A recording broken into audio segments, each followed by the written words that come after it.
So, what is going on, guys? Welcome back to yet another video here on the Frickflyers YouTube channel. And today we're going to be doing the Mutant part 5. I think it's part 5 of my Mutant progression. It's going to be kind of a video where it's Mutant part 5 and a little tiny bit of debrief of the Dubai International Parachuting Championships.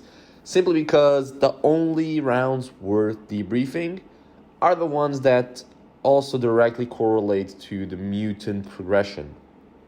So, without further ado, let's get started. We can start with talking about the training strategy. I went to Dubai with the goal of training a lot, as much as possible, really, for two reasons. First, because it's the last competition of the year there. And it's going to be my first competition where I felt comfortable with using the Mutant for distance. Now, why did I feel comfortable to use the Mutant for distance specifically in Dubai? Well, first of all, it's a sea level drop zone, so the air density is a little higher, meaning the canopy flies slower when compared to Arizona, for instance. It's much easier to touch the water, more controlled and more calmly. Also, because not only because of the sea level thing, but because there's a lot of humidity in the air. It's close to the ocean, it's warm, so there is humidity in the air, and air molecules are bigger. The water molecules are bigger than air molecules, so they make everything slower. They're bigger, so it takes more energy for the canopy to displace them. Therefore, they put more resistance on the canopy. The canopy does fly a little bit slower because of the sea level and the humidity. And these two factors combined help with making the water touch a little bit easier. And so I set out to train. I took with me 4 canopies, my JVX 69, not the 75, because I wanted a little bit of a faster canopy. The 75, like I said, goes well on the lower density, and the higher density Dubai, the 69, flew better. My 67, as always, or 66.6 for zone accuracy, worked great. But that's not what we were talking about here. We're talking about the 62 and the 59, which are the 2 canopies that I took for the power events. The goal was to use the 59 for speed, like I've been using, and to use the 62 for distance. And the 62 has a problem, let's say, which is it's old. It's got 1,000 jumps, so it does not fly the way it used to. Still, it's going to fly well. It's not going to, be a terribly slow canopy or anything. It's just not going to fly as good as if it were new. And for someone who's got any experience whatsoever on Petras, you will know for sure that as they age, they lose a lot of performance. And my 62 was no different. It lost a whole bunch of performance over the years that I've had it, and it still flies for sure, and it still lands, but not as fast as it could, especially for distance, because for distance we really want the canopy to climb, to go up, and that's where the canopy has a little bit more trouble when it's older, is in the climb. So for speed, I guess it would be fine even if it's old, but for distance, it would be beneficial to have a little bit of a newer canopy. But I wasn't aiming to do any amazing scores in distance, simply because it was going to be my last time, and I predicted 2 failed rounds. I did have 2 failed rounds, but I actually only failed once. We'll see that in a second. The 62 is also beneficial because of it being old. It's not flying as pressurized, and that little difference makes it feel a little bit softer. So when you're reaching for the water, which is normal, you shouldn't be reaching for the water on the Mutant, on any harness for that matter, but on a Mutant especially, you should put yourself in the water, take your foot to the water with your whole body, not just go over the water and extend your feet to touch the water. And so we're still going to do that a little bit when we're beginning with the Mutant, and I know everybody's done it, and I did it too. So I wanted something that would be more forgiving to crooked inputs, let's say, or to weird inputs. And I was giving weird inputs from time to time, from landing to landing. And the 62 was, again, like I predicted, much more forgiving. It's very common for people jumping with a Mutant to boost over the exit gates while touching the water, simply because the whole system brings so much power that it's hard to keep it low. That's why we carve for the touch and everything. So because of this, I thought the 62 was going to be awesome, and it was awesome. It helped me not to boost. It helped me have, because it's a little bit bigger than 59, to come in slower. So I really managed my touches. Now, the problem is, as you guys all know, Skydive Dubai is very, very busy. It's perfectly good. It's actually good that they're busy. It means the drop zone is running well. It's not good for us because we want to train, and we didn't have time to train. Not time. We didn't have slots on the plane to train. So there's a lot of days where we would go and wait almost a full day to do 1 or 2 jumps. And then there was also some days where we went to the desert, but we were only lucky enough to do like 2 or 3 jumps tops a day. So it wasn't at all good, but still I managed to train a little bit. I focused on distance only. I did run, the zone accuracy course and the speed course just because, just during training, more to open the containers that were packed from the trip than anything else. But then I started on distance with the 62. And during training, I was, took me a few jumps. I was scared of touching the water. There's some risks while you're carving. If your knee touches the water and you're going like 120 to 140 kilometers per hour, I predict that if you hit your knee on the water strongly enough, it can cause some hip problems. In a super extreme case, I would say if you plant your knee on the water heavily, you can get, I won't say a broken femur, this would be super extreme, but the wrong angle, and you can probably damage let's say, what do we call that part, where the femur meets the pelvis bone. It's like, on the end of the femur there's like a ball, which is your leg articulation, and it matches up with your pelvis. This ball can, if you hit the water with your knee, it can push the femur into your pelvis and break that section, which is thin plate-like bone. And hip problems are very, very bad for your future, for when you're older and everything. So I didn't want to have that sort of crash. But luckily, it hasn't happened to me nor to anyone that I know yet. So touching the water, I was having to decide on which side to touch and which side to carve. So as you guys know, like I mentioned, we carve a little bit to touch the water, just so that for 2 main reasons. First, to keep the wind down.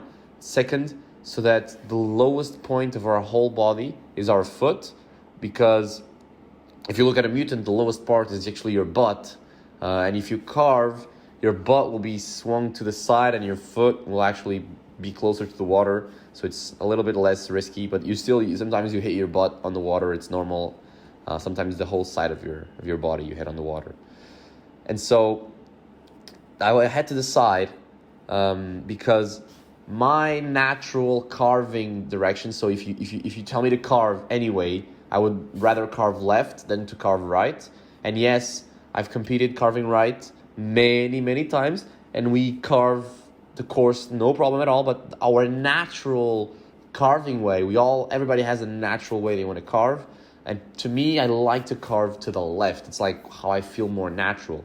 So for the carve, when I'm coming in during the recovery, you kind of want as little of your brain working on thinking about the carving, and you want your brain focused on the water touch and to get the good line.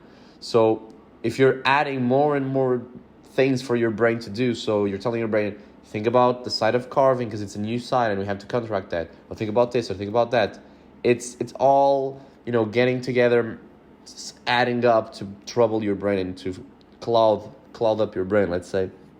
So and what I'm saying with this is, if you're carving to the left, the lowest part of your body is your left. If you're carving to the right, the lowest part of your body is your right, or right foot in this case. But I drag with my right foot, yet I carve to the left. So here I had to choose. Do I prefer to change my carving and keep the same foot touching the water? Or do I want to change my foot that touches the water and keep carving the same way. And here I was left to the side, and I think I never really tried carving from the right because it feels weird. So I asked around, I asked people what they think, and people gave me their opinions. Shout out to Abdul Bari, who also gave me his opinion, and we were talking about it for hours. But the conclusion that I came to was that for me personally, specifically, only for me, and for everybody else it might be different, I prefer to change my foot and keep the same carving direction. And my thought process behind this is when you're dragging your foot normally, you drag your toe, your inside. So the inside of your foot and your toe. All of the region that's the inside of your foot and your toe. Sometimes I drag the inside heel, but this is, there's a million different factors that make me choose which part I like to drag. If the water is smooth, I prefer to drag the heel. But if the water is wavy because of wind, I prefer to drag the toe. And the way you drag, the position of your foot, how you rotate it, everything is different. But all in all, it's the inside of your foot that you're dragging, and the toe as well. So inside part of the toe. Whereas when you're dragging with a Mutant for distance, you're dragging the heel or the outside part of the heel. So it's the heel and a little bit more to the outside. This is just because it's how it works. It's how it's better to do, how it's more beneficial. And it's how I've been doing it. So basically I had to decide, and it was a pretty easy decision, I'd say. Like, there was not much to it. Basically, I was going to have to change the way I drag anyways, because it's a different part of the foot that you're dragging. Might as well just change the foot, And it wasn't that big of a deal. And it's actually good that you use a foot that you're not used to, because that way you don't have such muscle memory of reaching for the water. So I've built up a little bit of muscle memory of reaching for the water. Yes, I like to go low, and sometimes I go low, but once in a while you fuck up or you get nervous because you're too fast or too slow, and because you're nervous, you reach for the water. You don't go as low because you're not as confident because you felt nervous for any reason whatsoever. There's a million different things that can make you nervous during a round, whether it be distance, freestyle, speed, whatever it is, and you reach for the water. And you can see that if you look at some of my pictures. Of course, you're not reading my mind, but some of my pictures, if I'm very high off the water, it means that I was a little nervous because maybe I was too tight or I was too deep. Like I was doing something out of the ordinary. I wasn't doing it 100% what I wanted. And so this makes me reach. And you can kind of see on my face, I'm a little nervous sometimes. When I'm swooping and I'm 100% like, yeah, fuck yeah, this is exactly what I wanted. I'm going to follow through with my plan. I'm low on the water, guaranteeing the touch and having a blast. And so because of this, it's easier to learn something new, touch with your foot. It's a new foot. It's a different way to touch. And because you're not going to be able to reach as well. And I knew this, but your brain doesn't know it too well. So it takes you 3 jumps to realize that. You're actually putting yourself at a very low position, which is ideal. Touching the water with a much smaller movement and lifting off. And it's such a small little tiny touch. And it's accomplished because you don't know how to touch. You're not good at all on touching the water like that. And you want to be close so that the touch is minimal and then you're good to go and lifting off. So that's what I did with the 62 a few times. It went well. I felt super happy. I felt super excited that I got to touch the water for the first time. And then finally competition day came. Now, the first competition day, the conditions were absolutely terrifying. I'm not saying terrible. It's beyond terrible. It's terrifying. We had crosswinds coming from the buildings, and these buildings are about as high as we do our turn. A little bit lower, maybe.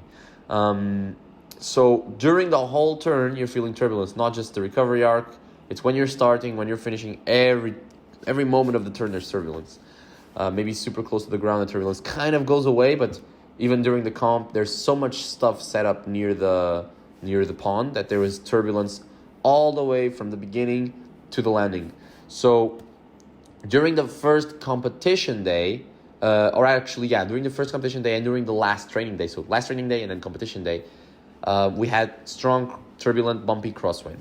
And there has been a very controversial canopy collapse in Dubai a few years ago. I believe it was 2013. I'm not sure. Please do not quote me on that. So 10 years ago, actually. Funny enough, it's 10 years ago. And people were like, people kind of forgot about it, I think, because nobody mentioned it. Nobody even got worried, like going in a plane. They were like, it's going to be bumpy. Yeah, fuck it, whatever. I was very scared. Like, really, really, really, really scared of the turbulence.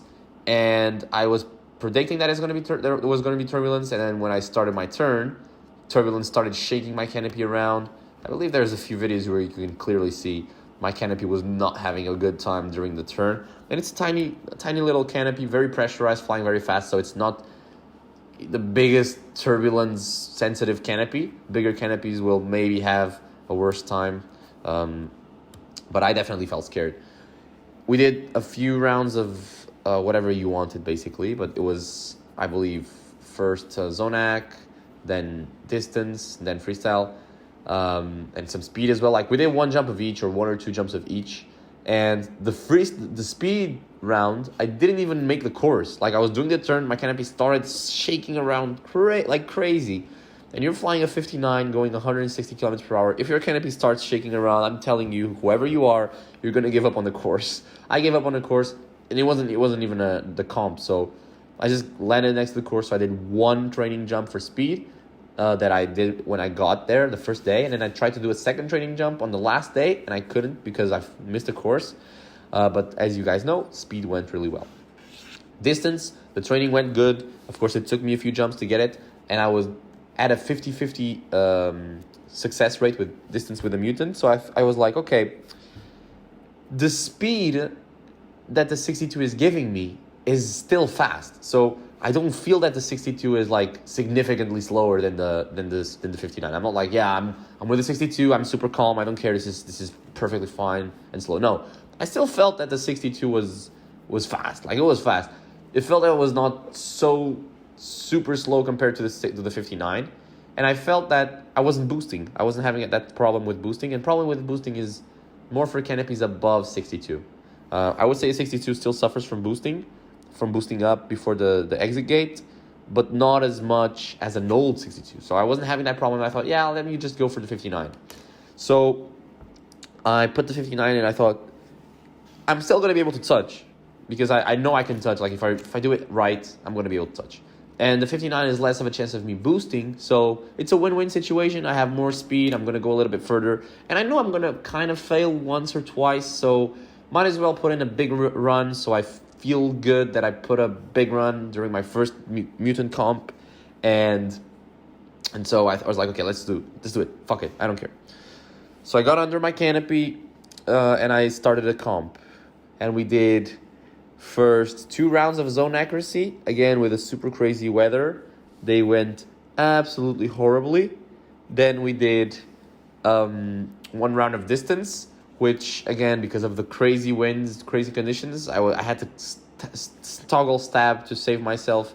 And it wasn't so much the conditions. Yes, the canopy was very bumpy, but it wasn't as bumpy as the first 2 jumps of zone accuracy. But also, I kind of fucked up the setup in a way where I was a little bit too low, and I felt like I was going to crash. So I just went to toggles and didn't touch the water. I reached for it, but I couldn't touch the water.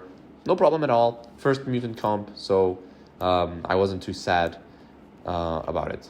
The next day, we were going to do speed. And I looked at this forecast, and I saw absolutely no wind. 0 wind, cold, nice and cold air in the morning. And I thought, let's go. We're going to have a blast on the speed event. So I picked up my Mutants, I put on my weight belt, and I set out. Like I told you guys, I didn't really do any training. I was very used to the recovery arc and a flight of Arizona, as you guys remember. But, of course, the visuals are different because it's a different place. But I really don't fly with visuals. I fly with set distances and with time. So I don't use a place as a reference, like, that tree is my reference. No, I use distances. So I know X amount of meters behind the gates is where I should be for this type of wing loading, for this type of winds, etc. And for however smart I try to be in this sense, there's one thing I've never taken into consideration, which is air density. But it's easy enough because it's just one factor. It's not like wind, where there's many different wind directions and wind densities, and wind's aloft, and the winds can increase and decrease during the turn. No, it's the density is just one value, one factor. So all you have to do is basically take all of the values that you have before, whether it be turn height, distance from the gates, etc., and you find the ratio, and you can find out basically how much you have to change the rest of the numbers of your turn, provided that some factors are still the same, such as turn time and everything. And that's why consistency is very important. And my turn timing, I think I do it relatively good. So I set up, I changed the factor similar to how much the turn, how much I changed the turn. So let's say the same proportion that I lowered my turn is the same proportion that I got closer to the gates for the zero wind condition. And here's the thing is that the Mutant reduces the recovery arc for sure. But it reduces the recovery arc more the horizontal size of the recovery arc than the vertical size. So let's say there's two axes in your recovery arc, and it's like the shape of a recovery arc is like what do you call it? An exponential, not exponential, but it's you know what I mean. So it's like this arc shape, and that's why it's called recovery arc. And so the Mutant reduces the horizontal size more than the vertical, reduces the vertical size more than the horizontal. So you can finish the turn lower, but you still need a lot of horizontal distance to make the canopy get to the ground. I know it sounds weird, but if you fly a Mutant, you kind of know what I mean. If you fly a Mutant for gates, that is. So what I'm saying with all of this rambling is that I finished the turn and I was dirty low and dirty tight. And I thought, oh my God, I am going to absolutely have to stab this out. But then I thought, okay, let's just see how it feels. Because the air is then, of course I didn't think all of this. It was a 1 second decision. But I thought, yeah, I'm low and tight, but let's see how the canopy goes. Because I'm only going to go to toggles last minute anyways. So might as well try to drive the canopy out with all the tools the Mutant has. Which is to lean backwards as much as possible to cut on air resistance. And give it a little bit of rears. The 59 has a very particular feeling to it. It's nothing like the 62. It needs a lot of speed flying through its shape in order to recover. If there's not enough speed flying through the 59, you will not be able to efficiently recover it. You will either have to toggle stab out, or you will completely kill the power on rears. And these canopies, they sink so much that there's no really a way to stall it on rears. They're just going to crash into the ground because the canopy is just flying vertical. So that's exactly what I thought was going to happen. I was like, okay, I'm going to have to toggle stab out last minute. But I leaned back. I trusted my rears. Jesus, take the rears. And I almost closed my eyes and let the canopy fly through the entry gate. And as soon as I felt the canopy level out smoothly and not digging out the rears, I'm not talking about digging them out, no, I'm talking about a smooth gate entry, I had a completely crazy fast run. It was the fastest feeling run of the whole comp, of my whole life during comp, was this one. It wasn't my fastest time. It was not even my second or third fastest time. It was like my fourth fastest time. But it's very high density, very high humidity, and no wind at all. And it was absolutely bonkers how fast the canopy flew through the course, 2.2 seconds, I believe. And so it was the second fastest time of the whole competition. The first fastest time was Kurt Bartholomew's run, which is very, very similar to mine. Not too faster, not too much faster. And he is flying a 59 Peregrine, so it's the same size, but the Peregrines, they fly a little bit, they're a little bit smaller than the Petras of the same size. So like a 55 Petra is the same, more or less the same as a 59 Peregrine. So if a 59 Petra is like a 61, I'd say even a little bit more, maybe 62, let's say, Peregrine, even though there's no 62 Peregrines, but they fly a little bit smaller for sure. There's no question about it. And so the first jump felt really nice. And then we had to do the second jump, and I was like, okay, I'm not gonna crash. I don't want to kill myself because of a stupid competition, and I don't want to make a bad image of myself going on toggle stabbing to save my life, because I already toggle stabbed once, and it's enough for me in one comp to toggle stab once.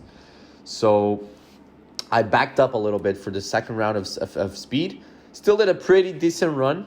It was awesome. 2.3 seconds. It was slower than the first run, but it was a score, so I'm happy.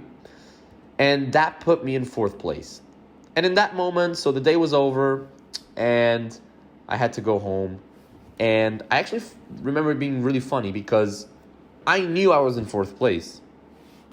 So I knew I was in 4th place, but because some people didn't finish the rounds, I think, and I wanted to post on like the social medias and stuff, a little photo of my scores of the day, like my position.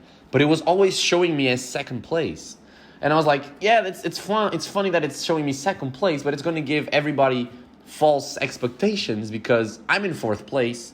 Maximum I can do is get like the 3rd. So even if in the best case scenario I beat the 3rd place and get beat the 4th place and get 3rd, people are still going to see it like, okay, so he kind of lost. So he was in 2nd place and went down to 3rd place. So, and I was like, okay, but I have to, whatever, I don't care. So I just posted. Then the next day, I don't remember when we did the last speed round, but it was a little, it was a little like, instead of having headwind, like I think we kind of have a headwind for the first day actually, or no wind or headwind. We had a slight crosswind push. It wasn't downwind push, it was crosswind. And a crosswind push, if you really know what you're doing, you can kind of turn it into a downwind push, because you just fly the canopy sailing towards downwind. I don't know if I'm making myself clear, during the course, and you can help yourself have a better score. Especially during the moments where the canopy has the fastest speed. So if you think about the moments when the canopy is flying the fastest, it's during the recovery arc. And of course during the dive while it's turning, but during that time, the air is just going to be slowing you down. Anyways, the wind isn't going to affect it as much. It is going to affect it, but only if you fuck up the setup. If you do the correct setup where you're accounting for the sideways drift of the canopy during the turn, if it's crosswind, you can still have a normal speed in building turn with no problem at all. Whereas if you're having a little bit of, if you're finding the wind, let's say, to have a good setup, then you're kind of fucking up the speed. But I'm talking about the recovery arc. The recovery arc is when you're going 160 kilometers per hour and you're slowing down to 120 or sometimes a little bit more. This is, the faster you're going, the more air molecules you're hitting per minute or per second, let's say. So there's more drag being generated. But you don't have to fly a specific course during the recovery arc. You only have to fly the course after you enter the gates. So if you draw a line between where you need to be and then where where you snap, or where you start your turn, or where you snap, whatever point you're using, and you just rotate that line going into the gates to be into the wind, to be downwind, sorry. So the line is basically, the wind is aligned with that line, let's say. You can always have a little bit of a downwind push during the recovery. And this is exactly what I did. I set myself up, calculated the distance that I needed based on the 2 previous turns I had done, or by debriefing my own videos, looked at the winds, and then I thought about something else that not a lot of people thought about, and it kind of hindered them a little bit. So the pond is water, and water usually is going to be colder than the air around it. So it's, if you're in the summer and it's really warm air, the air feels warm. Even when you're in the shade, when there's no sun hitting your skin, the air feels warm. But then you get in the swimming pool is cold. It just has to do with the way water dissipates thermal energy. And so water is always, mostly, okay, don't quote me on this, but water from ponds specifically, it's going to be always a little bit colder than the air around it. So the time that we did the jump was, I believe, like almost 10 a.m. when like 9 to 10 a.m. when the heat from the sun the sun creeps up from behind the buildings, starting to project light onto the grass. And the light that hits the grass is going to heat up the grass, and some of the water on the grass from the condensation of the morning is going to evaporate, creating very dense air, very thick air that feels very dense and very slow. But the sun rays that hit the water is transparent. It's not going to heat up. You can't heat up water with just sunlight. So the water is still cold. And the area above the pond, all of the water molecules around them that were previously evaporated, or that were evaporated from the grass and just flew over the pond, they're kind of going to get sucked into the water because they're just going to condensate from the cold that the pond has. So let's say everything else is warm, humid air. The air over the pond is going to be always a little bit drier and a little bit colder. Again, this is a minimal, tiny little difference. But when you're flying at huge speeds, every little difference is exponentially multiplied. And so I knew this. I kind of thought about it. And I was like, okay, what this means is that when I give my turn input, so the moment when you go from water to grass, so air, let's say cold air over the water, warm, humid air over the grass, that moment is when you're doing the turn. So you're already giving an input, and even when you're giving that input, there's going to be a second input, which is the air going from dry, cold air to like humid air. And as you're flying, your canopy is going to start hitting water molecules, and the water molecules are a little bit bigger, and they can create a little more lift. If I'm making myself clear. I know this can sound a little bit confusing, and even me explaining it, I confuse myself sometimes, but it's exactly what happens. And if you see other competitors, other people were having huge amounts of problems because as soon as their canopies were going through G3, and going over the thick, humid air on the grass, the canopies would just boost up and everybody had to do crazy maneuvers. And what I knew I had to give my input after G3, relieve some tension on the rear so that the canopy would glide through the thick, humid air and through the exit gate. And that's exactly what happened. I wasn't too tight. If you see the video, I wasn't tight at all. Like, I could have been way tighter and it would still be fine. I whipped, went through the course. As soon as I did the turn, I relaxed my rear risers a little bit, and I kept the canopy down. And then I was going a little bit fast, and the line was good, but it wasn't 100% perfect like I wanted, but still it was acceptable. And I didn't want to wing over the canopy too much because I was scared of hitting the buoys. So what I did was I let myself drift onto the outside part of the course as if I wanted my whole body to be outside of G5, of the outside G5. And I just extended one leg to be in the course, and I flew through the course. And if you look at it, I have seen and I have even done myself crazy body positioning changes to keep myself in the course and to keep any part of my body in the course. This wasn't the case. If you see, it was just like I just left the canopy drift to the side a little bit, and I just put my leg down to really guarantee the exit gate. And when all was said and done, I was told it was a 2.079 run, and I was like, what? That's crazy. It's my personal best. That's absolutely amazing. And I didn't think much of it. I was behind a few points, so I was like, okay, whatever. Then when I was packing, someone told me, yo, you got gold in speed. And I was like, what? So yeah, I got gold in speed, and I was super happy. We kept going with distance the next day, and we had already done one round of distance, so I had verted. So I was like, nothing to lose really. Like, already verted. Let's try to do one solid run so that I finish the comp happy. So I took all the references that I knew, and I did my second distance run. And when I touched the water, like I told you guys in the beginning of the video, my butt touched the water. So, like I said, your whole body is lower on the Mutant, especially your butt touched the water, and that was enough, not to crash or anything, but that was enough to do like when you're skipping rocks in a river where they go up. So that's exactly what happened. I tried to keep it down. I put my legs down to break the beam on G5 on the exit gate. Sorry, I think I did, but the judges gave me a vertical extension on the exit gate, so I got a default score. The third round rolled along, and I did the same exact like setup and everything, but I finished a little high. And when you finish high, you're increasing the height of your recovery arc, and because you're increasing the height of your recovery arc, you're also increasing how deep it is.